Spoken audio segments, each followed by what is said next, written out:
Hello, this video has to do with some of the details of Charles Darwin's life that are especially pertinent to this chapter as we work our way through evolution.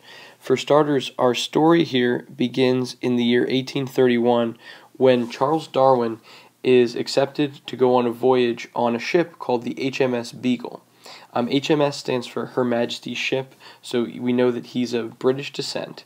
And the whole purpose for the Beagle voyage was actually to map some parts of the New World. So if we follow this map here, this will actually show us where they began. So they started in England, and they worked their way down south to the coast of South America. And if you notice carefully here, they landed many different locations around the coast. Their main job was they were actually mapping the coast of South America.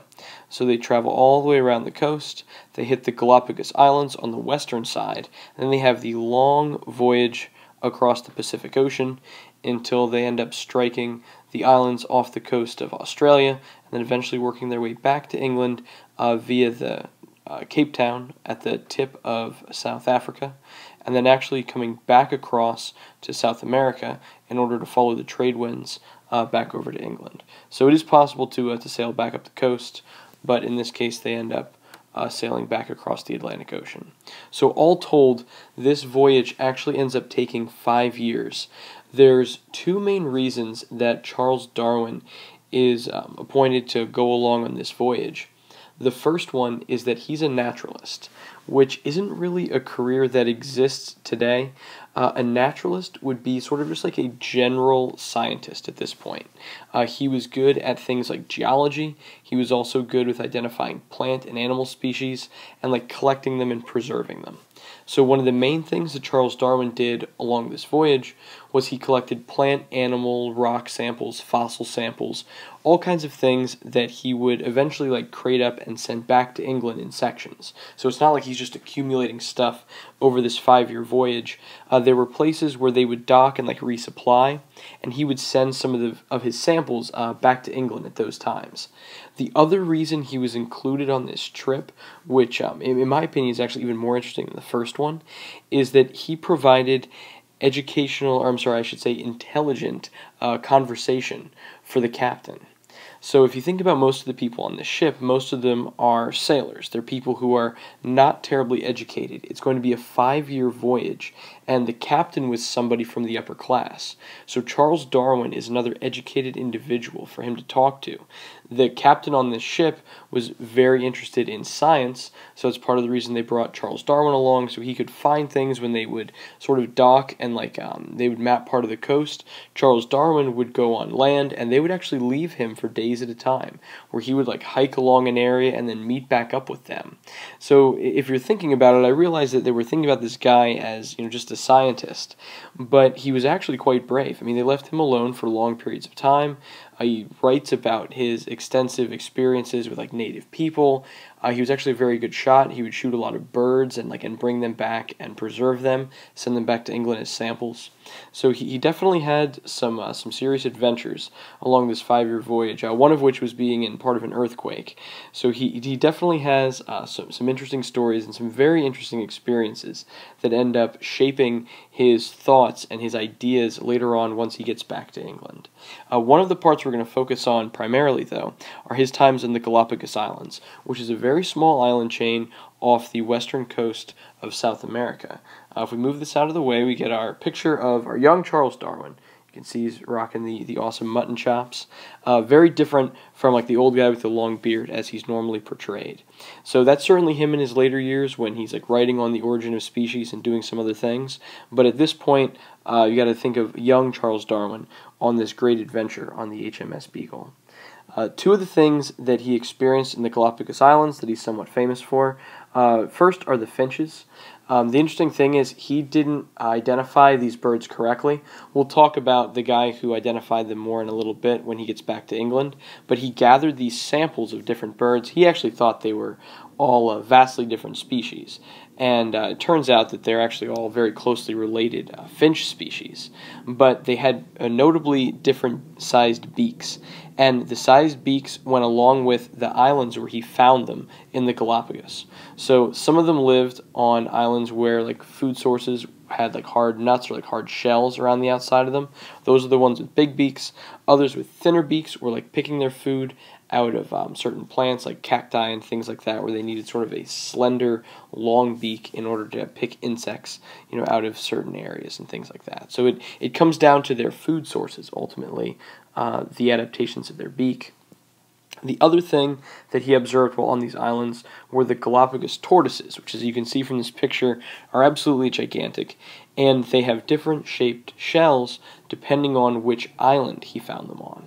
So they still have these slightly different variations, even though geographically they're living quite close together. So after Charles Darwin arrives back in England after his trip on the HMS Beagle, he begins going through all of the things that he collected while he was on his journey. One of the people who ends up helping him is a man by the name of John Gould. He was someone who studied birds, and he was actually able to identify the birds that Charles Darwin brought back, and he's the one who actually told him that they were all variations of finch species that he found on the Galapagos Islands. They were closely related to species from the mainland, like from the mainland of South America, but they weren't exactly the same. They were all slightly unique based on the environments that they were living in on those islands. So Charles Darwin begins to develop this idea, this hypothesis, that a new species can result from small changes to an ancestral species over time. So he figured that these finches had an ancestor on the mainland, and they were slowly changing based on what we now call allopatric speciation. Like they're separated from that species, like that mainland species, since they're living on an island, far away. So they're not interbreeding with those mainland species anymore, and they have a slightly different climate because they're living in a different area. Charles Darwin was able to use artificial selection, as we talked a little bit about earlier, as like a backbone to sort of support this idea. Other people at his time were already selectively breeding different species. In your textbook, it talks about pigeons and like breeding them for like the way their feathers fan out in the back. You can think about farmers doing this, for livestock, for crops, for all kinds of things that we've already discussed. But one of the other people that influences Charles Darwin, along with John Gould, is an individual of the name Thomas Malthus. Malthus actually was not a scientist. Malthus was an economist, and his whole idea was that eventually people will end up competing over resources because there simply are not enough resources for people to go like throughout time. Like, for example, there won't be enough space for people anymore. There won't be enough food for people anymore. And Charles Darwin was reading an article that he had published, and he thought, well, goodness, these concepts, they're not just applicable to people. The idea of competition over resources, that applies to animals as well. So competition is actually a crucial element when it comes to the concept of natural selection, because that's really what it all hinges upon. If we're talking about these finches with different shaped beaks, well, the whole reason that came about is if these finches are on an island and the food, is a nut with a very hard shell, the finches with big, thick beaks will be able to eat those nuts. Those finches with the tiny, thin beaks, they're not going to be able to eat those nuts. And unfortunately, they might not be able to survive that. So this whole idea that nature is selecting for certain traits because the environment has certain factors in it, and some of the species are well adapted for it, and other species are not, is really the hinge point of this theory. And it comes down to him melding the ideas of Thomas Malthus together with just some biological approaches. So Malthus is really talking about people, whereas Charles Darwin takes it and then applies it to the natural world. Charles Darwin eventually ends up developing the 4 basic principles of the theory of natural selection, all of which are fairly logical. The first one ties into something we talked about back in the chapter on genetics, is the idea that there is natural variation within a species. So we've talked about this before when it comes to genetic traits. There's variation that we all have, whether we're talking about like a widow's peak or attached or detached earlobes, the idea of like mid-digital hair on your fingers, all of those traits we went over in class shows that there are variations within any individuals of a species. The next idea is that those variations are inherited. So these things are inherited from your parents, which we also went over that concept as we worked our way through genetics. So the traits are passed down from parents to offspring. The third thing is something that Darwin kind of gets from Malthus. We have more offspring being produced than can survive. So the environment can't support all of the offspring that are being produced by a set of parents. Because of that, this is going to yield competition. So that's really the important idea from here, is that competition ends up resulting from the fact that there's more offspring than can possibly survive with the resources available. The last thing that we're seeing as one of these ideas is that variations that yield reproductive success are more likely to be passed on. So to put that one down into terms here, we're going to say variations that increase reproductive success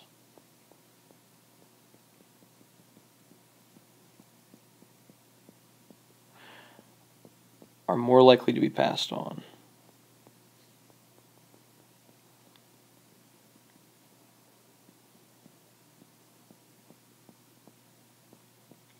So if we think about this one logically, if a species is more likely to live long enough to reproduce because of its natural variations that it already has, then it's more likely that those traits are going to be passed on to future generations because the parents are being more successful. So if we go back to those finches, we talked about the finches with the thick beaks that are living on the islands with the nuts that they have to eat. Those finches are more likely to have reproductive success. They're more likely to live to a point where they're going to have offspring because they're naturally well adapted to the island. They're naturally well adapted to the food source that's there. Whereas the other ones with the thin beaks, they're probably going to struggle to get food. They're going to be smaller. They're going to be weaker. They won't be as reproductively successful as the ones that have the beak that's naturally set up for them to be able to eat the food source that's available. Something to always consider with this is these variations are naturally present in the population. The species are not developing these variations to deal with changes in their environment.